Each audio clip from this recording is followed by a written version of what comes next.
I would entertain a motion to return to regular session. Mike. Oh, I'll motion. I'll second. Peter seconded. Any discussion? Hearing none, I'll call for the question. Please, to return to regular session, please say aye. Aye. Aye. Any opposed? All right, we are back in regular session. Item number 5. Discussion and possible action on the superintendent contract. Mr. Chairman, Yes, sir. I move that we approve the contract as signed. As presented through council and everything else. All right, and it's been seconded. Any further discussion by the board? Hearing none, I'll call for the question. All in favor of the contract as presented, please say aye. Aye. Aye. Any opposed?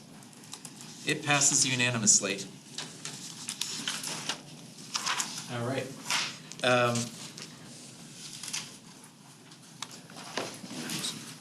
So we are going to move, okay, we're gonna, Ms. Siegel, can I introduce Dr. Spurgeon now, or do I have to wait till? That spot in the agenda. I think it's fine to introduce him now because it's on the agenda that you had discussion of a contract with him. Okay. So, actually, before I start, I do want to call out that Mr. Donovan is leaving us after 20 years next month, and next month will be our opportunity to celebrate Mr. Donovan and his accomplishments. But it's my pleasure now to introduce the gentleman who will take the helm after Mr. Donovan, and that is Dr. Scott Spurgeon. And a little bit about him, and the board was very impressed with him, but I want to kind of talk about the human side of Dr. Spurgeon. He actually started CTE in high school, and he did a 2-year construction class where he actually built the home from the ground up. Then he went on and completed auto mechanics and computer programming CTE classes, so CTE was in his blood back in the day, since high school. And he has won a lot of awards. It's one of the things that impressed the board with modeling or innovations and models of schools in education. And I think the thing that also stood out was in 2020, he was the Missouri Superintendent of the Year. On the personal side, he was drafted by the Houston Astros and played professional baseball. And even today, it was just announced that the MIAA, which is the Middle America Intercollegiate Athletic Association, is making Dr. Scott Spurgeon one of the members of the 2022 Hall of Fame class. So congratulations on that.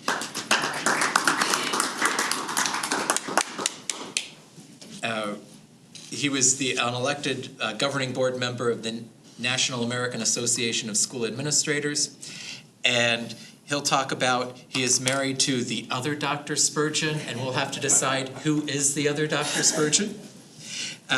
She's an assistant high school principal in the Rockwood School District, and his greatest accomplishments are he has 4 awesome adult children and the 3 best grandchildren ever. So please welcome Dr. Scott Spurgeon.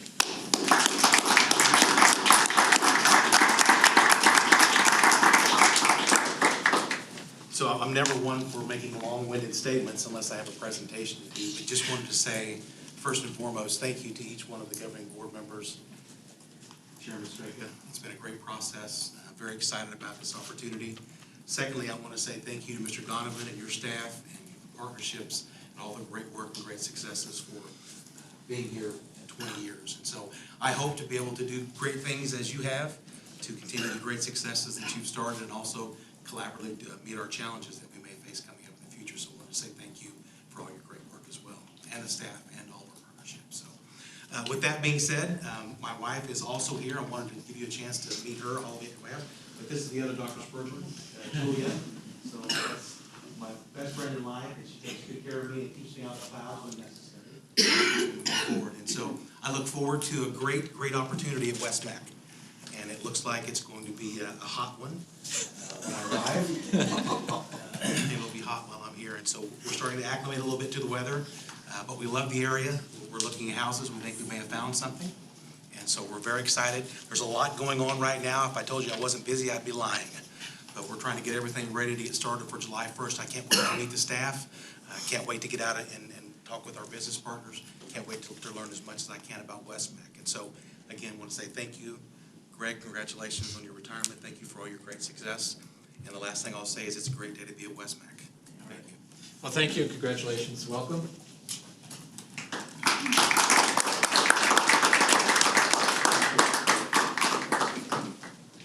And we're going to take a 15-minute recess so that the staff can have an opportunity to meet the new superintendent. I'm glad it's not us. All right, everybody. Oh, absolutely. Anytime. All right, I do. If we could get the board to return, I do want to reconvene the meeting. Hopefully everybody got a little bit of time to introduce themselves. All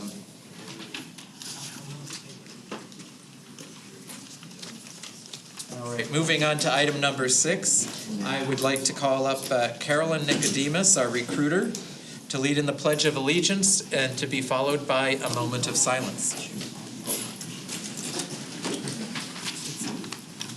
I pledge allegiance to the flag of the United States of America and to the republic for which it stands, one nation, under God, indivisible, with liberty and justice for all.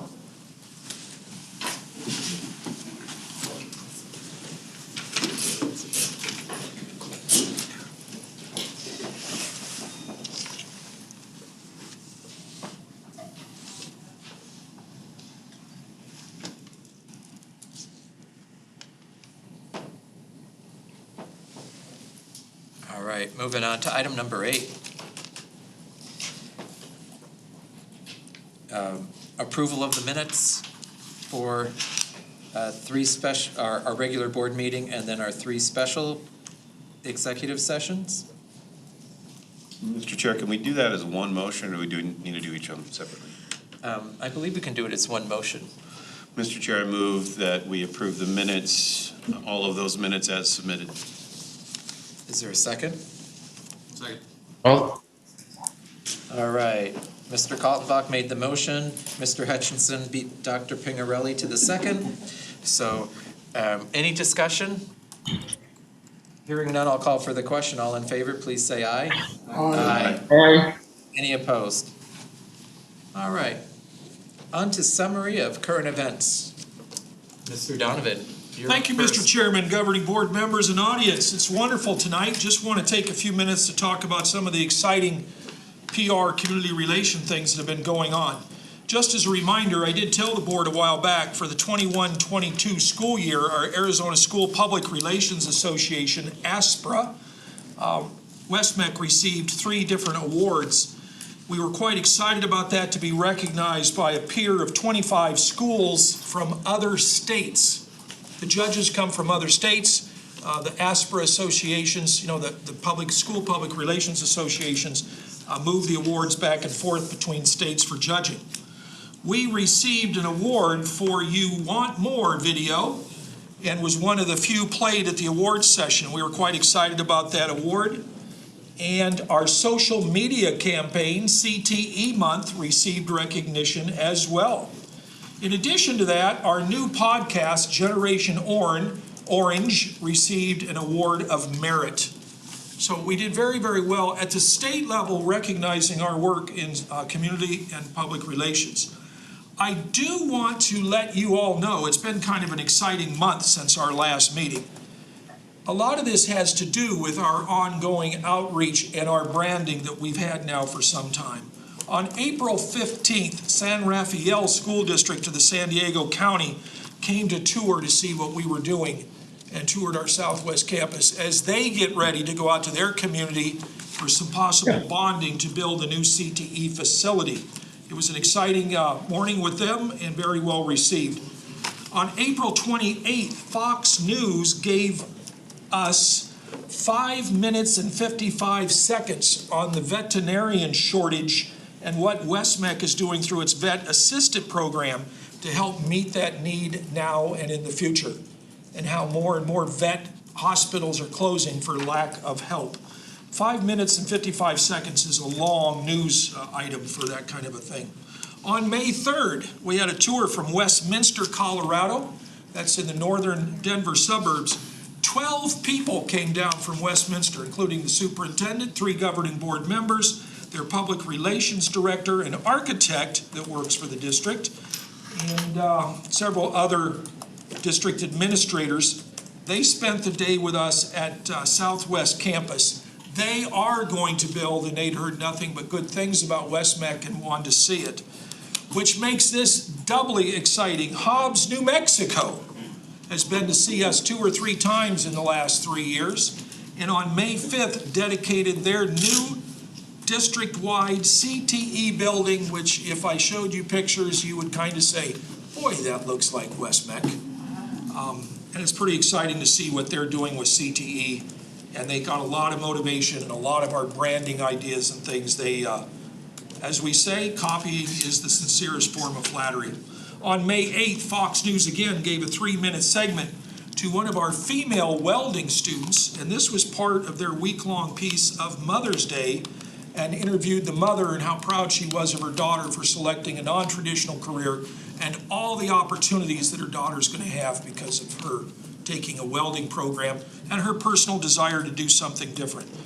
We continue to get a lot of good exposure because of the work we do and the work we've been doing for years in branding and doing top-notch things with CTE. I only have one question. Did they incorporate orange?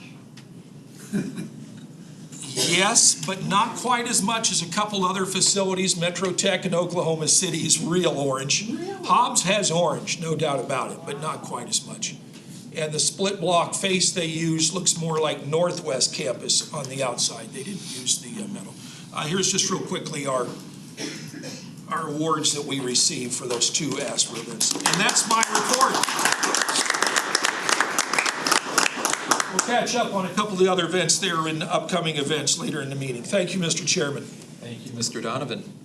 All right, any board members have anything for public comment or summary of current events? Mr. Kay, any student events? None that I know of. I know lots of our people, as you guys saw in the travel things, are headed to national conventions and contests all over the place, and that's a real takes a village to get everyone there with the travel people and the payroll and the purchasing and all that kind of stuff, and then of course all the teachers coaching their teams and all that kind of stuff. It's a lot of work to get that to happen, and so. Thrilling to see all those names ready to go. There you go. Bye-bye COVID. Yes, and the fact that all of these national conventions are happening that is exciting. So we got people, students, doing awesome stuff all over. Graduations are upon us all over the valley in the next week or so, and then our recognition ceremonies that we see the calendar. But I don't have anything specific. Thank you, sir. Anybody else? Yeah, I'd like to make a comment, 2 comments. One, congratulations to Generation Orange, the podcast, for their award. And 2, I would encourage everybody to go to Generation Orange. They just uploaded a podcast, and I think it's very interesting, fun, and exciting. So go ahead and do that. Very good. All right. Anybody else? Hearing nothing, I'll move on to item number 10. Consent agenda. This we can't have discussion. I would entertain a motion. So moved as presented. Second. All right, it's been moved and seconded by the James and James. I'll call for the question. All in favor, say aye. Aye. Dr. Pingarelli, you're on mute. Any opposed? All right, I didn't hear him either way. So it passes Moving on to number 11, call to the public. I have one person who would like to address the board. Eula Sapria? Yes, sir. Good evening, Chairman Straka, Governing Board members, and Superintendent Donovan. I'm Beulah Supriya, the Communications Specialist with the Communications Department. This Friday is my last day working for the district. I was not selected for a work visa, which is why I am heading home sooner than expected. So I'm here to say thank you to all who made my experience so memorable. I'm from Hyderabad, a city in India, and came to America to study communications. I joined West-MEC in June of 2021. From the day I first stepped onto a campus, I saw the passion that instructors had for their subject and the desire all staff had to help students realize their potential. Collaborating with them, I've enjoyed sharing about CT's impact in the West Valley. I believe that it takes faith to make things happen. Here I want to say thank you to my boss, Chris Cook, for having faith in me and taking the time to guide me. He gave that honest feedback that as a writer, I've come to value. He's been generous with his time and knowledge. His support has led me to industry-valued marketing areas like analytics and Google Ads. The communications team unites under a common goal, celebration. Celebrating successful students, accomplished staff, and instructors in various forms of media, right from spotlights on channels like ABC 15 and Fox 10 to multimedia content on our social platforms. It has been an honor to work alongside such talented individuals. We have all heard about how big West-MEC has grown in such a short span of time. I think that one reason is the growth mindset, encouraging employees to grow in their skills and pursue their dreams. I want to thank the board for their support. A special shout out to Chairman Straka, Dr. Pingarelli, and Mr. Ramirez, who came on our podcast and saw a little behind the scenes of what we do. The culture that the school district has built over the years is one of growth, support, and joy. And I'm grateful to have experienced this. Thank you. Thank you.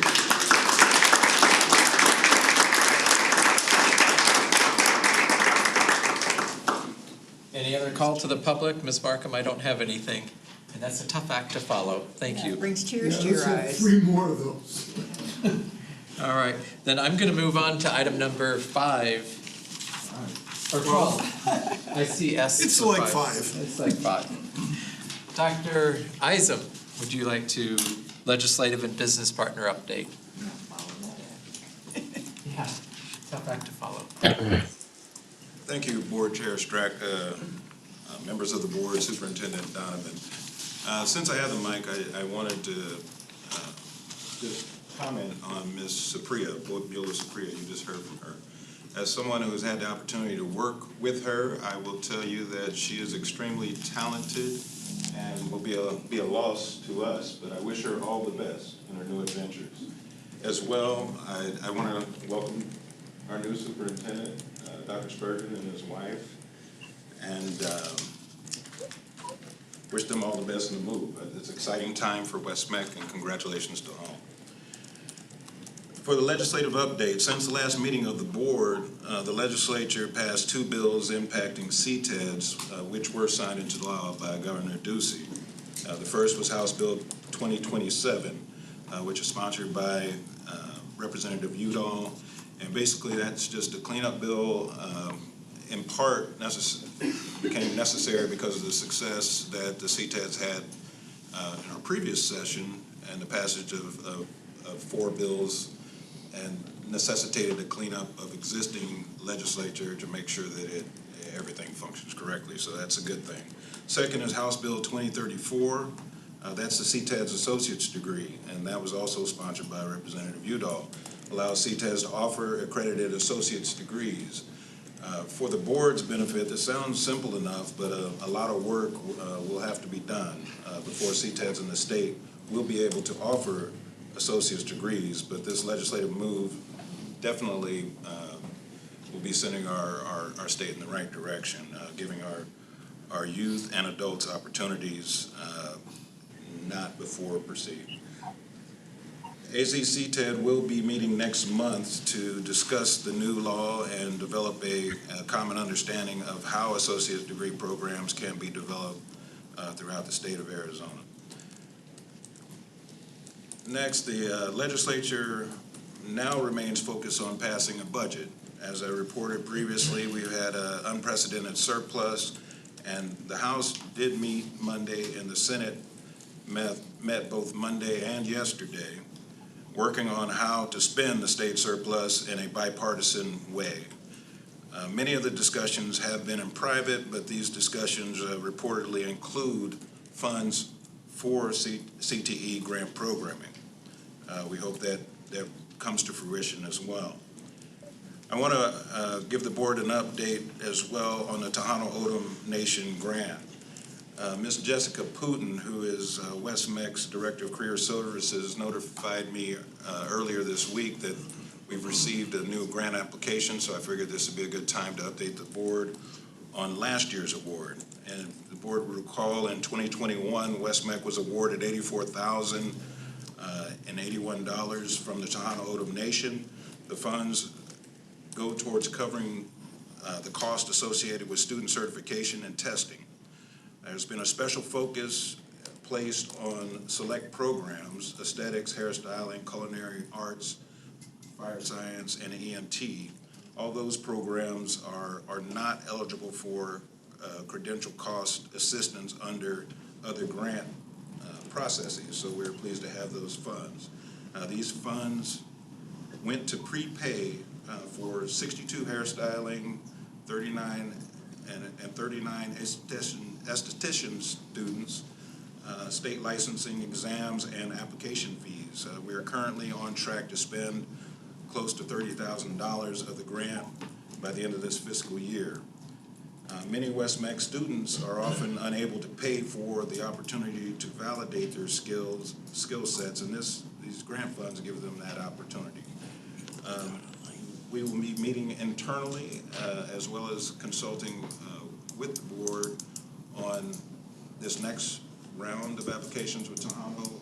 I'm pleased to say that West-MEC over the years has developed a great relationship with the Tohono O'odham Indian tribe, as well as many of our local municipalities.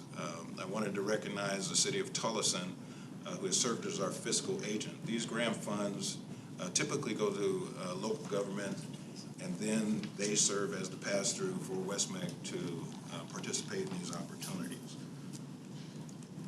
Next, I wanted to congratulate the board and all members of West-MEC. You are now proud parents of additional 30 acres directly to the west of our central campus. The Long family presented this opportunity to us, and I will say that we were able to acquire that land at close to, I'll say close to half the value, as was determined through having the land values. So they've been phenomenal partners.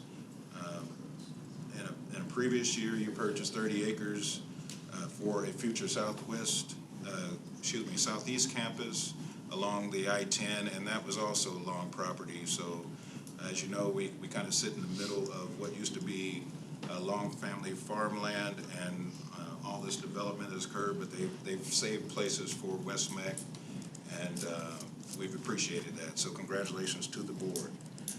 Lastly, I wanted to announce a gubernatorial candidates forum that'll be occurring on May 27th, starting at 10 a.m.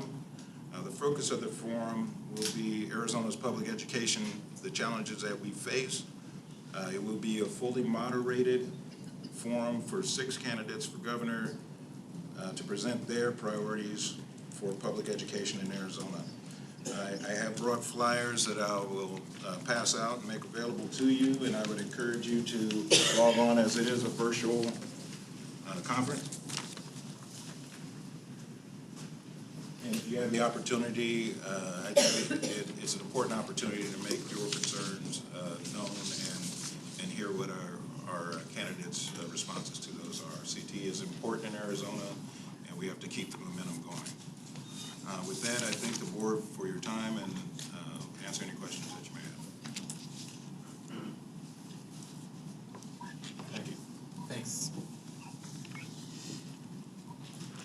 All right, moving on to item number 13. The redistricting proposal, I believe that was put in our board packet. I asked staff to give us a little bit of update. The biggest challenge here is, this company is, when I read the proposal, and I'd like your feedback on it, but it's $50,000, and a lot of the work is they're directing staff or administration to do a lot of work, and they package it up and give it to us for $50,000. It's the only proposal we received. I'm not very excited about it. I want to see what the board thinks. Mr. Donovan, I think one of the things I asked staff is there other services available where we could do like we did in the past with redistricting maps through the county or something? Did we get an answer on that? Ms. Thompson has researched that, would be happy to give you a brief summary of her findings. Thank you, Governing Board Chair, Governing Board members, and Superintendent Donovan. We have inquired with the county like we did last time. They no longer offer that service. They will not do that for anyone anymore. And they have highly recommended that we go out for bid, which we did, or quotes, since it's under 100,000. And this was the only company willing to do it. That would respond. The other 2 or 3 companies either aren't in the business anymore or don't want to do it. Okay. What do we have to do? What has to be done? So that's kind of, Statutorily required to redistrict. well, we have to redistrict and we have to meet certain guidelines. I mean,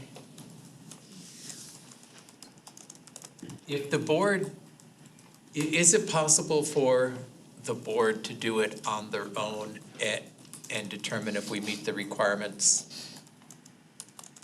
I mean, I don't know, like, the rules have all those things about different populations and all. Right. You'd have to have all of that census data and crunch all of that. I don't. well, and you get that, you can get that loaded up in rows in Excel.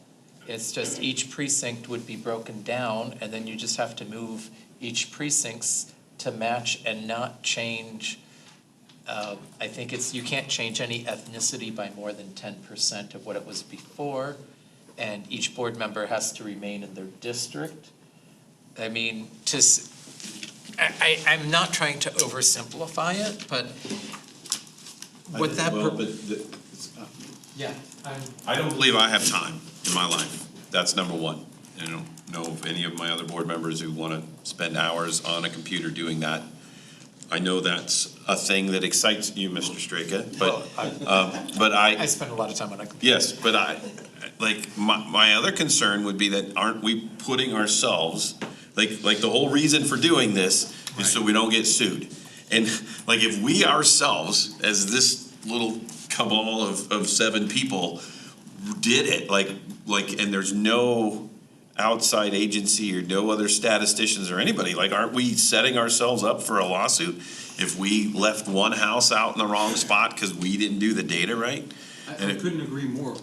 I can't believe we're finally saying this, Jim, but I couldn't agree more with you. Do you want a hug? We can have a hug. Well, after.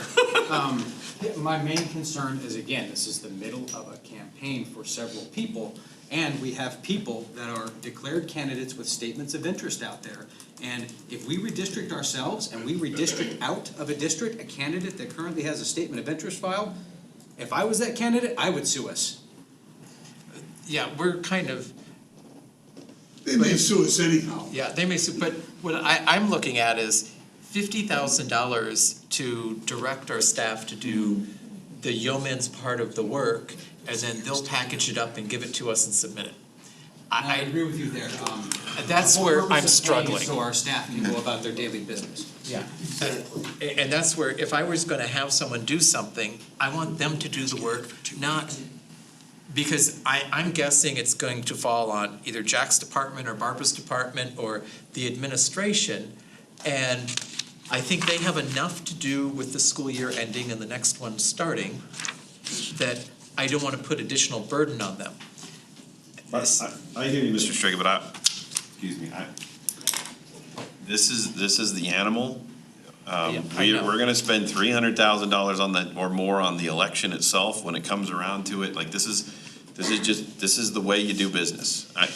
It just kills me that I'm gonna pay someone $50,000 so that I can do the work myself. That's what it feels like. This is a proposal, so I'm assuming a lot of this stuff can be negotiated. I did see, Because we have a time crunch. I see quite a bit of redundancy in this. But when we talked to council before, as long as we're moving forward, we would be okay. We may not make this election. I mean, I think that's the reality, but that's okay. As long as we're moving forward. I mean, what Mr. does, Straka, yeah. Mr. Chairman, what's wrong with going ahead? I agree with Mr. Kaltenbach, my God, anybody can sue us, even if we do this. But putting a restriction, as Mr. Ramirez said, it's a proposal. You cannot have more than X amount of hours of our staff time. Your proposal has to include this and this. What's wrong with that? I would be fine with that. In fact, I would say if it goes beyond that, we have a flat fee of X amount per hour that gets deducted from the fee if it exceeds 100 hours of staff time or something. We call that It's not 100. NTE, not to exceed. Yep. And then it comes $100 an hour off the contract or something. Another point is, being that a couple of us are up for election, does this have to be done prior to this next election? It can be done afterward. Can we work on it? It does because of the HEAL event. No? We have formally informed you and have been informed by our legal counsel and county elections, this will not change the 22 elections. No matter how fast we move between tonight and pick a date, it will not change the 22 elections. So we're redistricting for 2024. That's news I wasn't aware of. That's a whole different story. If it's not gonna affect any running candidates, either incumbents or declared candidates, then there's no big deal. Yeah. I'm sorry, governing board chair and governing board members. It will not be effective until next January. Period. Oh, okay. That's the That earliest removes it almost could every be. one of the concerns I Yeah. have. I just wanna make sure everybody in the upcoming election is treated fairly. Yeah. So it wouldn't take effect till January of '23, so It would not take effect Do you- until any election. I guess, do we direct staff to counter saying, we'll accept this, but here's our terms, not to exceed how many hours, and what is the escalation clause if they exceed it, it reduces the contract? And the workload on our staff. Right. So that's where we say, hey, we're gonna track the hours, it's not to exceed how many hours? What's the reasonable amount of time?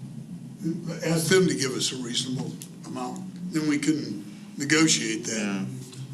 Yeah. So, Ms. Thompson, can you take that back to them and say, look, the board is asking us to negotiate, I can. we're not to exceed this number of hours, and if it exceeds that, then you pay this amount? And also explain our concern with staff time. Yep. And if some of this stuff can get cut out, 'cause it seems like there's a lot of redundancy here, like draft recommendations, additional revisions are based on public comments. I mean, I imagine they already have a proposal, it's just some adjustments, I don't know why they're charging so much. Yeah. You have to do public comment. Oh, no, that's aside from the public comments, those are just the revisions. Mr. Chairman, we cannot make assumptions on your behalf, and if I could just ask some questions. Since we've been through this 3 times previously, I guess my concern, if you went to page 42 of the proposal, one of the questions I think that's really flummoxing to me is the $7,600 in meetings with the West-MEC board. Yeah. And I just don't understand what they're gonna sit around and talk to you guys for hours and hours and hours about. We've been through this 3 previous times. It's part of a regular governing Send board us a meeting. memo. The next one is public meetings. There's a lot of requirements to the public meetings. You have to advertise. I think somebody communicated with me. We had to advertise in Asian publications, Hispanic publications, English publications, community newspapers, these kinds of things. But I just can't figure out how they would get to $16,000 for holding public meetings when we can use this facility, which we've done before. We can use our campus facilities. Our very first time, we did rent one hotel room in Sopraia, we paid $350. So I guess we need some direction when you say negotiate, not to exceed kinds of things, areas of concern for the board. Yeah. Can you break down why you're suggesting $7,000 to meet with the board? What's that about? $16,000 for public meetings. Are we feeding them? What are we doing here? Are they flying them in from some Again, obscure we are place? not, if you look at their proposal, they do a lot of city stuff, a lot of, I'll call it on page 8. If you look at all the state, counties, cities, they're not really a school, because schools don't do this much. They're not gonna be overwhelmed with work. The last 2 times, all of you, I had to go out and recruit people to attend, because we were informed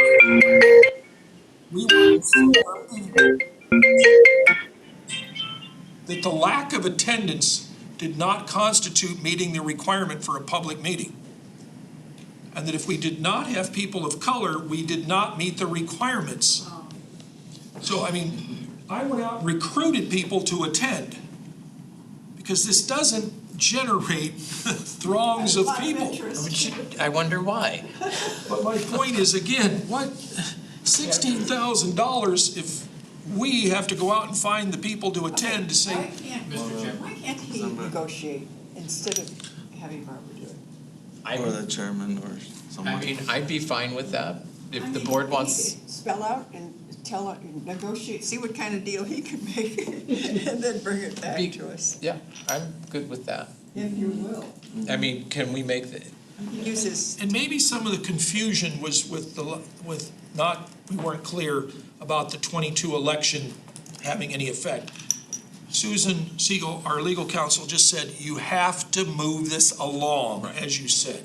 We cannot, I think the question initially was, can we just not start till next year? And her recommendation was no. You have to show effort of movement in 22. But going back to Ms. Thompson, with the work she's done with the elections and all that, it will not affect this election cycle. Mr. Chair. I'm perfectly okay with avoiding an outside company if that's what we choose, and using staff and however it's been done in the past, as long as it's not affecting the current election. That was 100% of my concern, is doing this in the middle of an ongoing campaign where it's gonna flip everything on its head. If that's not the case, which it sounds like it's not, that alleviates just about all of my concerns. So I'd be okay with whatever the majority would like to do. I guess my question would be, based on the lines we have today, other than Ms. Wiley's district that has doubled in population, it I seems. can handle it.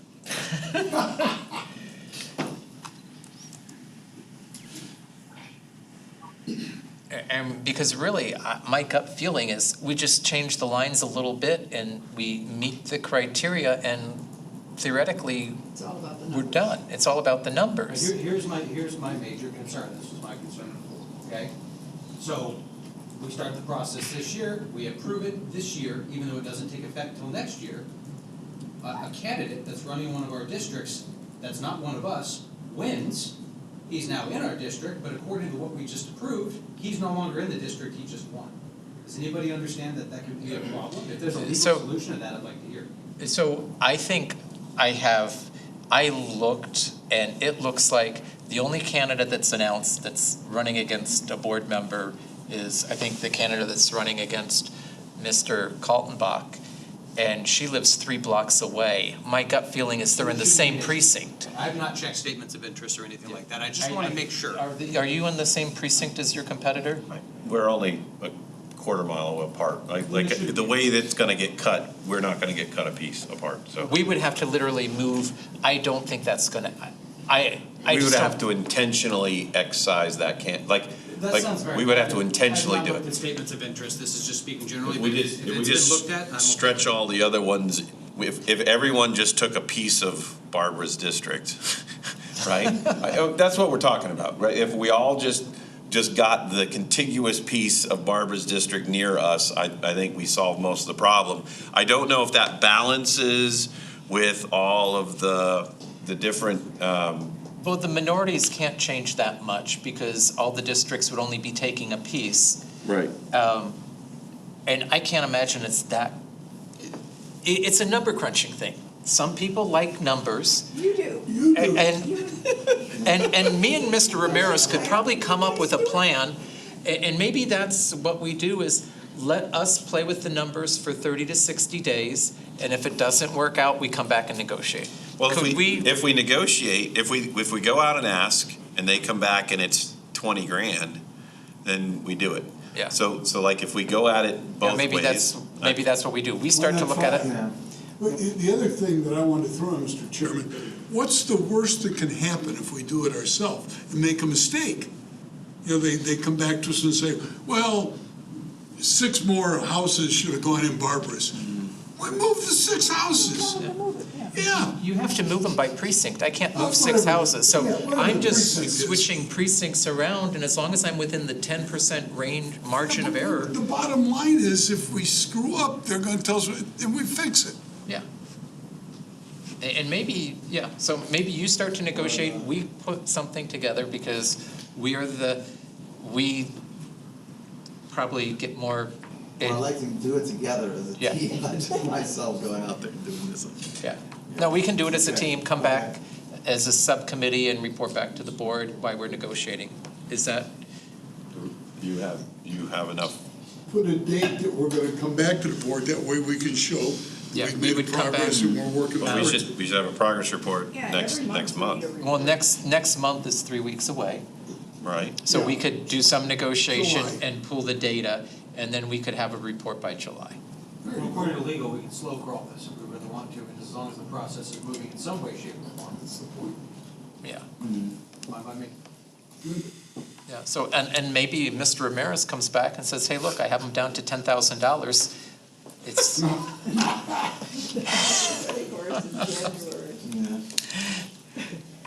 all right. So, do we need a motion, or this is just really, we have some direction for the board and we'll continue on? Ms. Thompson, do you need anything else from us? All right. All right, item number 14, this was requested by a few people, discussion of protocol regarding agenda items. Mr. Kaltenbach, Mr. Miglerino, I think you had the most passion about this. Well, my concern is that we just don't have a board member going out and asking for reports and that, so that I call it, make the staff busy, that we have a forum, and we have one at the end. Yeah, I'm good. I'm not. We have one, at the end, you go around and ask if there are any future agenda items, and I do have one for tonight, but why don't we just stick to that?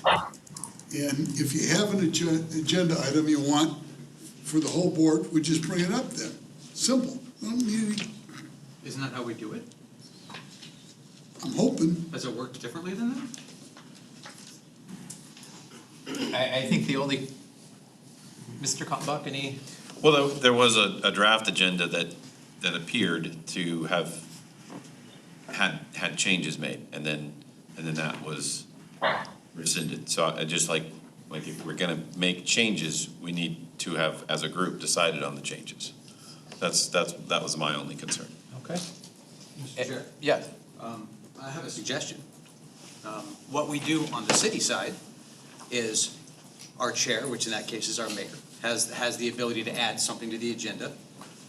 All other board members need at least one co-signer to add an item to the agenda. So if Jim wants to add an item to the agenda that say the new school colors are blue, then he has to have at least one board member go, I'll co-sign that, and then it gets added to the agenda for discussion. That seems to work pretty well. We've always just, if you guys reach out to me, I've put stuff on the agenda. And so that's essentially your co-signer. We've operated, I don't want to say informally, but it seems to have worked okay. I hate to formalize and make it more complicated. I think you and I have talked when you've had items. I wasn't aware this is an issue. This is a new one for me. I didn't even know that this was my item, so. I'm hearing we just continue on, make sure. Okay. Sounds good. Yeah. Well then, let's move on. Yeah. quality of life stipend. I'll be right back.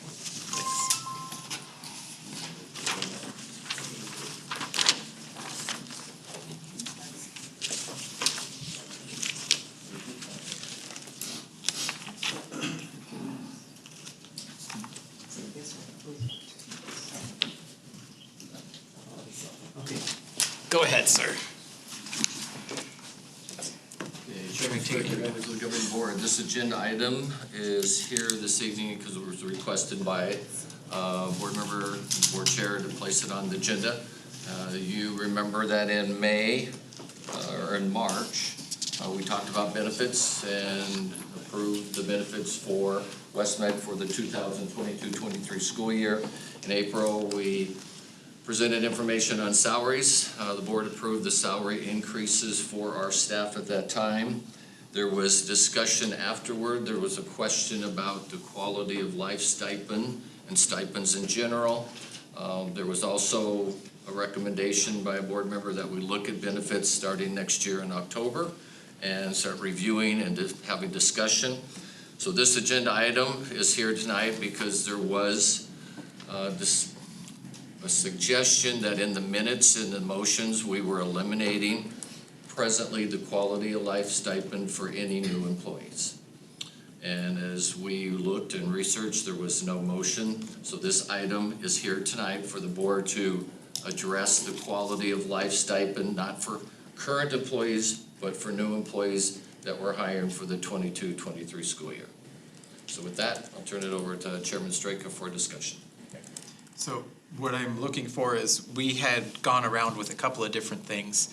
I think the board wanted to do some kind of subsidy for health insurance for staff, and I thought we had come up with something, or said, hey, we'll talk about it next month. And so that's why this is here. I think even Mr. Hutchinson, I requested the agenda. We talked about doing it next month because we couldn't come up with anything. So that's kind of why this is here. And so I'd entertain a motion. There's three options. Continue it as is for one more year, drop it completely, or provide a subsidy for health, for family or child or spouse coverage for all new employees. And so those are kind of the options, so. Mr. Chair, I have some suggestions on what we should do with the quality of life stipend in the future. Here's my idea. For existing employees that are already employed here, it remains exactly the same, no changes, okay?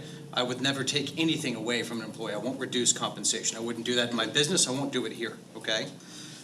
What I'm suggesting is for new incoming employees, new hires, that we change the program to where if they have dependents on their health plan, they get an increased amount, the numbers we could talk about, in order to help offset the costs of insuring their children. If anybody here has children, I do. I pay an astronomical amount monthly for health insurance. If we can help with that, I want to. So new employees, rather than getting the quality of life stipend, would have the option to have their dependents be subsidized for their dependents. This subsidy should be paid directly from the district to the healthcare provider and not just given in a check to the employee. And also, I'd like to give existing employees the option, if they want, to give up their grandfather status and move to the new system, but it's a one-time move. If they go one way, they can't move back, giving up that grandfather status. But if employees choose not to, then they keep the existing system the way it is and nothing is taken away. I think that would allow us to use this money for what it really should be used for from now on. And that's taking people with 2, 3, 4 kids that are just getting socked by the healthcare costs and use the money directed that way instead. So I'd love to hear everyone's thoughts about it. I agree with him. Throw out a number. Let's say, thanks, Jim. What number would you start with for employees? It's hard for me to come up with a number because I don't have the numbers of, what I'd like to know is what is the average cost of a child if you take the 3 plans, a dependent. Do we have that handy? I did not request it. I think so if it was just children, it was $500 to $800 a paycheck. And if it was maybe family coverage was 800, child or spouse was 500. Dr. Erb, can you refresh my memory? I have to go get it out of my office. I had it all in my packet. Do you need it? Whatever it is, we need to do it, because. Yeah, but it's in their range. Yeah, You're pretty so correct. here's the wasn't thought. thinking about hammering down numbers tonight. I wanted to see what everyone thought of the concept. I think because we have a new contract year coming, we probably should hammer it out if we can. And so I'll just throw something out at you. If we were to subsidize $300 a month, either for children, spouse, or family. Per child or per dependent, or just total? Total. Depends on That sounds what loaded. the costs are. That sounds extremely low. If the costs are astronomical, we have to go higher.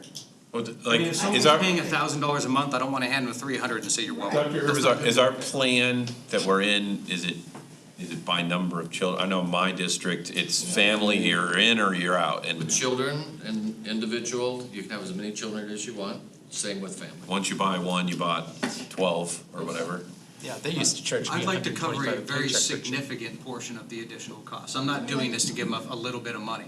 So I guess my concern, Mr. Hutchison, was in my vague memory, doing all of this, at some point, I thought, and Mr. Donovan or Dr. Erb can straighten us out, there was a requirement that if we gave, that we had to give all employees, like, the same benefit.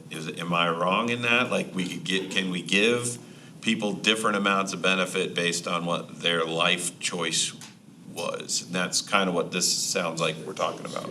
So to answer that, Chairman Strake, Mr. Collock, to answer that question, currently, we are differentiating, because 2 years ago, the board voted to grandfather their existing employees. If they wanted the co-pay plan, they had to buy up. So we are differentiating currently about $2,200 with each of the plans and the choices, because we changed our basic plan 2 years ago to value. So if I was to buy up, it's about $2,400 a year to buy up for an individual to the co-pay plan. The value plan, we used to give a flexible spending account because it was the difference between the co-pay plan and the value plan. We no longer do that. That's about a $2,000 difference that employees don't get anymore to put in their flexible spending account. The HDHP, and the HSA, we give grandfathered employees $3,400, and we give current from 2 years ago $1,200. So there is about a $2,000 difference. Knowing that this is just to discuss whether we want to continue the quality of life stipend for next year. I guess my recommendation, since 12-month employees get $2,250 in 2025, we should subsidize that amount, not on a monthly basis, but the suggestion or recommendation, place that into whatever plan, a family plan, then at least you would have some compensation for our new employees that are choosing the family plan. But out of the 160 employees, we only have 12. And I shared with Chairman Straker when I visited with him, I went through all the plans of our member districts and governmental agencies, EVA and PEMA. I have all that for next year as we were entering in. PEMA gives $17,000 per employee. Ours is about $12,000. EVA's about $7,000. They choose whatever plan they want. Tolleson is about $7,500. Each of the districts contribute differently, but we're 160 employees. Tolleson, Peoria, Deer Valley, and Paradise Valley, they have 4,000 employees. So it's differentiated. I have a lot of that information. I started preparing it after the last discussion for next October, so when we got into looking at our benefits. So tonight's agenda item is really specifically, what are we doing with new employees? Are we going to continue the stipend? Are we going to compensate the new employees that choose a medical plan under the family umbrella? So however you want to address that, we can do that. Mr. K. I just want to make a point real quick. I'm so sorry. I don't want to change this so we can give just the same amount that we're giving now to the people with kids. The whole point is to still use this chunk of money, direct it better. I want this heavily subsidized. Because it's roughly $200 a month, and that's not going to make a difference when they're paying $1,500 a month. I'm tempted to subsidize it at the same level, family members, that we do the regular plan at about 97%. I'm kind of curious on what that number is, but the whole point of this is to buy less sneakers and gym socks and to buy more health care for children of our staff members. And I don't want to reduce the cost of this program, I want to shift the cost. So I want to be generous with the employees who have children on the health plan.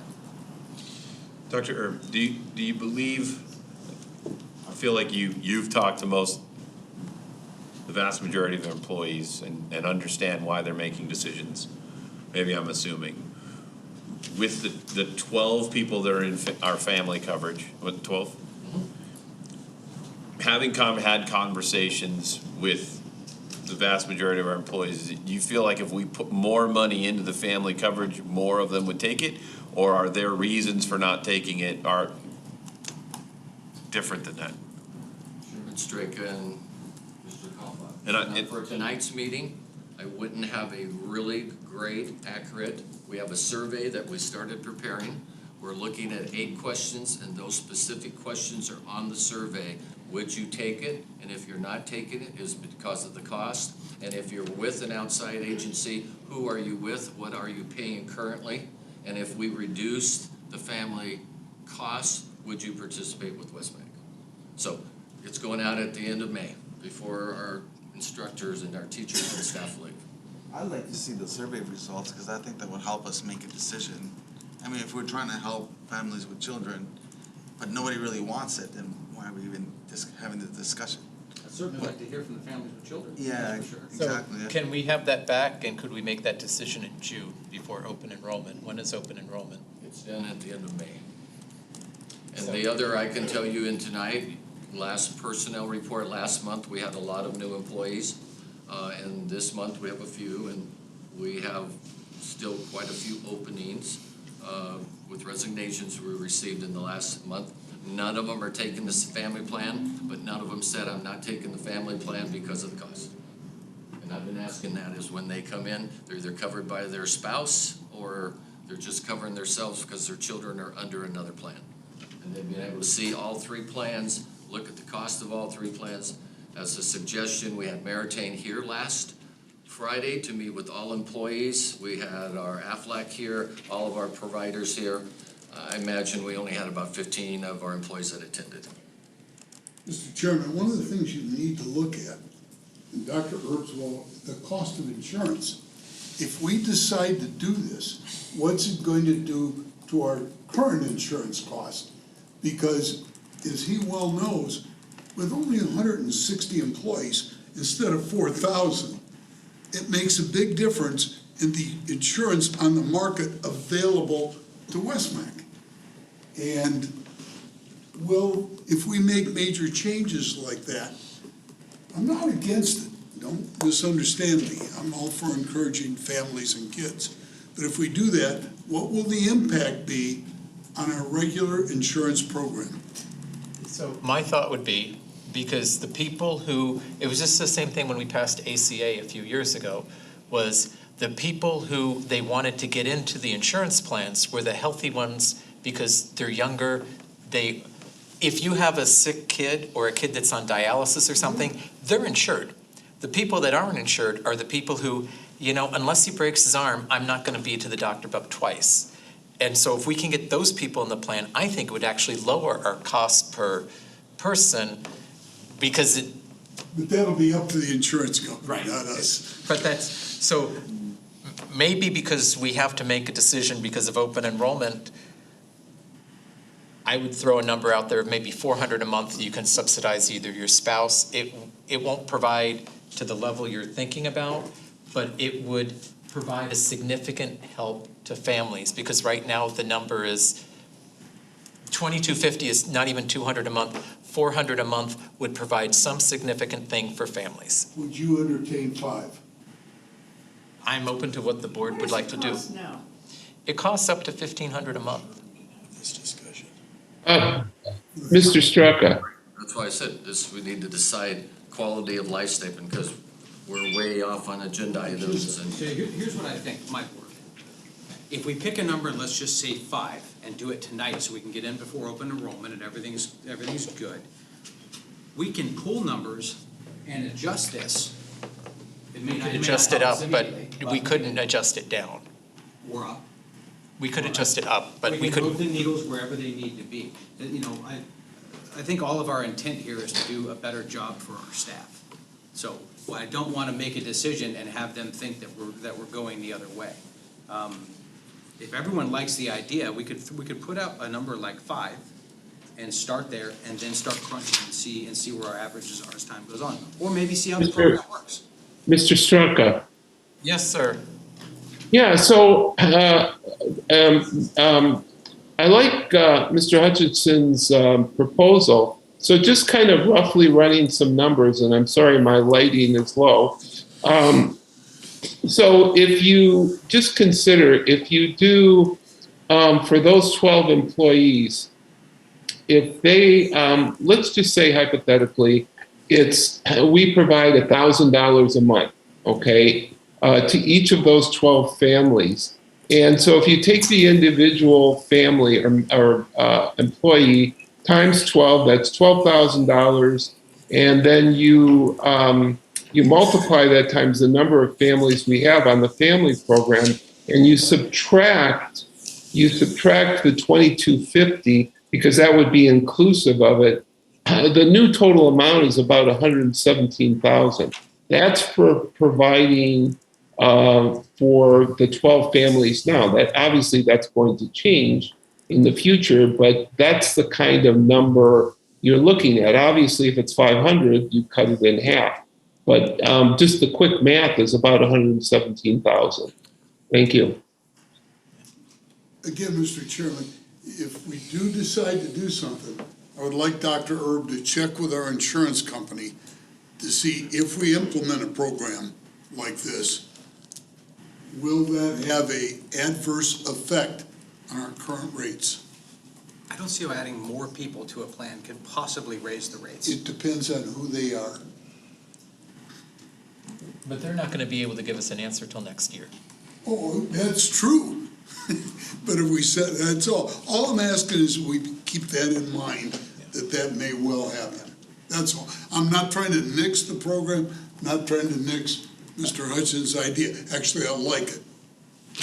I would say, I mean, I think what I hear you say is, let's try $500 a month subsidy in place of to use the quality of life and make it $500 a month exclusively for health coverage of all new employees, and any employee could grandfather and convert. Is everyone like the 500 number as a starting point? Is it just 500 per employee, or 500 employee and another 500 for every child that they add? No, just I think 500 per employee. Monthly. Monthly. But a lot of times, if they have 3, 4, 5, it doesn't matter. No. Any? 4 new employees. Mr. Hutchinson, you would like to make a motion then? We don't have an agenda item for insurance. And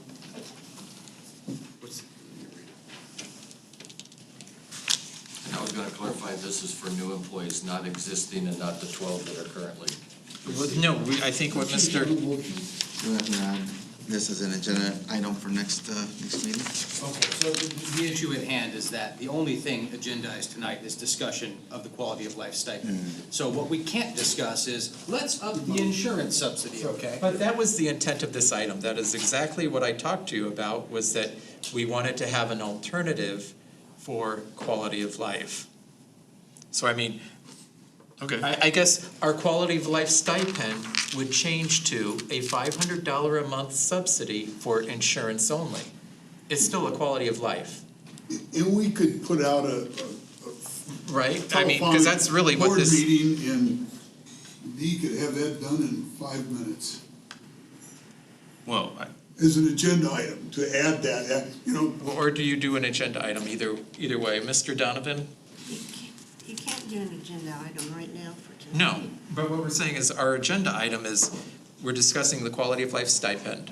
That's all you can discuss. And we're discussing using the quality of life stipend, changing it for new employees to $500 a month, but it only can be used for health coverage. You can't show intent by what it says here. You can only go by what the well, words so are. I guess my point my thought is, like, Okay, then we've had good discussion. I think we've given Dr. Herb a whole bunch of stuff to go look at. But I don't feel like we're in a place to make a change tonight. We don't. So I think the change tonight is we're not gonna continue the $22.50 cash stipend to employees. And what I'm hearing is, would the board entertain a special meeting to talk about Mr. Hutchinson's motion so we could get it in before open Let's enrollment? get something clear. I've not made a motion, and I'm not willing to make one second, please. I'm not willing to make a motion to remove compensation if I can't make a motion to also add new compensation, so we need to put this off, sorry. I'm not gonna have everyone just thinking we're taking away the stipend tonight. I'm not willing to do that. If you wanna have a special meeting, post it up a couple of days, I'd totally love to discuss this and take action, but I won't be removing a stipend tonight without the ability to replace it with something. The special meeting could be a telephonic board meeting. Yeah, we could do a telephonic meeting next week. Next week on Wednesday at 4:30? That would give us some time to crunch some numbers as well, if we wanted to come to more accurate numbers. You could check with the insurance company to see if that'll change. Okay, so I think we'll just table this till next week. We'll call a special meeting. Can we possibly do it on Tuesday?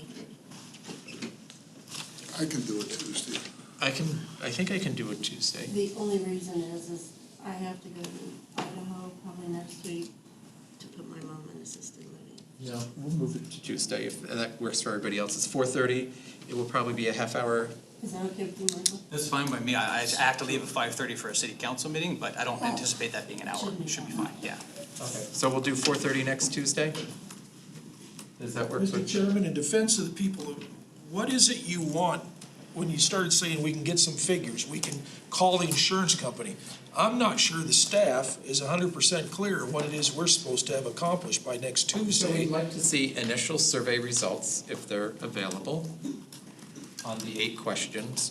I think the question is, we've directed staff to contact the insurance company, and if we make the pool bigger, what is the likely outcome to our rates? And then I think we're looking at a flat subsidy for healthcare costs for a spouse, family, or children. And is that what the board is thinking?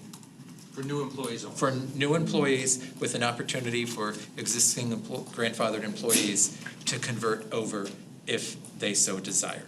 So, Mr. Donovan, to further clarify some exact figures that I'd like, if possible, before next Tuesday, and to keep it simple so we're not pulling major reports.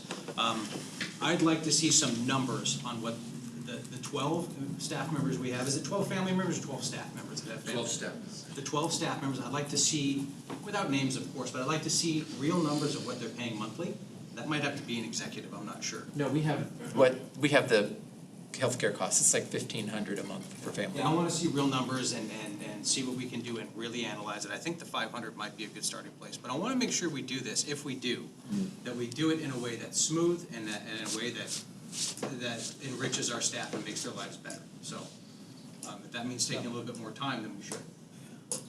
And that was gonna be my next point, Dr. Erb. Do you think you can have survey and the new request by next Tuesday, or should we push it out another week? I think I can do the But then you're gonna miss open enrollment. on staff. I'm not sure all of our employees will return the survey, but it might be 160, and it could be 50. To say, okay, we're gonna offer to a new employee family plan. A portion of, everybody pays a certain portion, but right now we pay 0. And it's, how many employees have come over to board meetings? Okay, let's say to the new employees, you offer the family plan, that's part of the benefit of being at West-MEC. But we offer it to the existing employees also. They could convert the $22.50 stipend in place. Why are we limiting it to $500? Why can't Because we it's just cost say? prohibitive. Pardon me? It's cost prohibitive. At $500 a month, that puts us at about $6,000 a year for employee. That takes us to that 18,000 number. 1,500 a month would be 18,000 a year. It still may be worth it. I'd like to know the figure. My fear is that the 6,000 annually for employees is going to be too low. That's my fear. That's why I want to study the numbers a bit more over a few days, even if it's less than a week. So Mrs. Wiley's asking for some values other than 500 to look at. I want to see if we can offer the full plan, period. Well, so Give we'll me have the numbers. numbers and we'll know how many people would come in with those. I don't care, Costs. let's say that all 160 to it. What would it cost? Okay. Okay, thank you. Thank you. All right.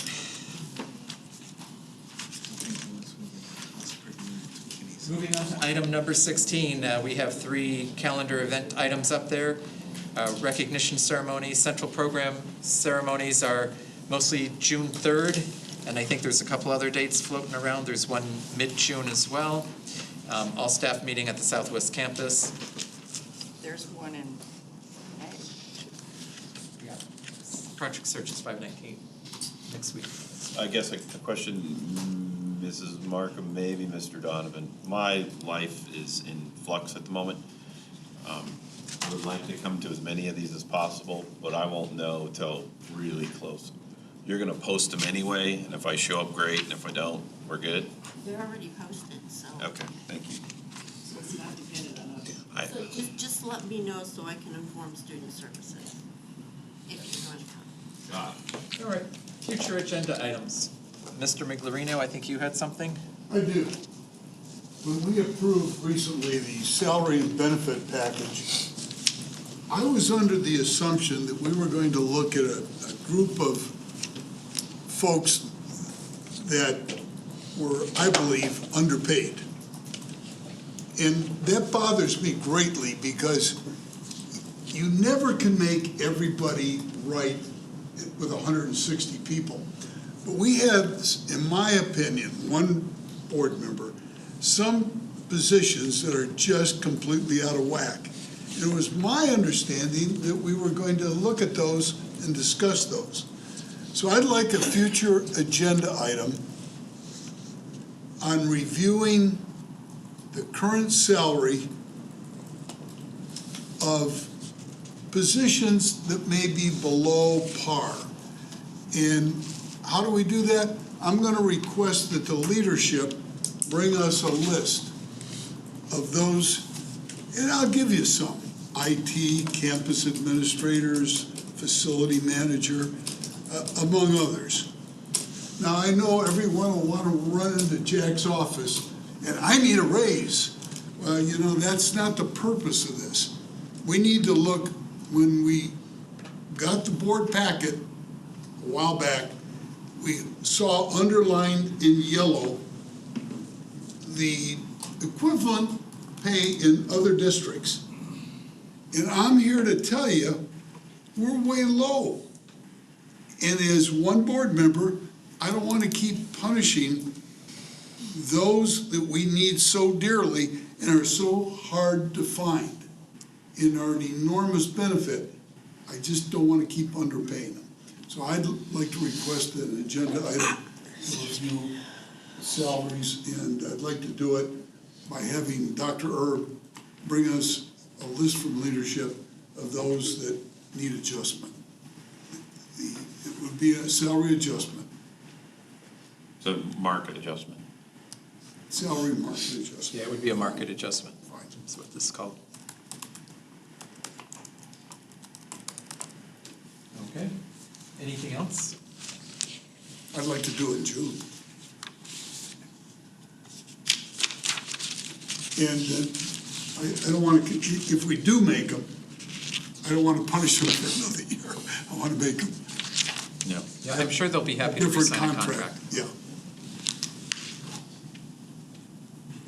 Any other agenda items?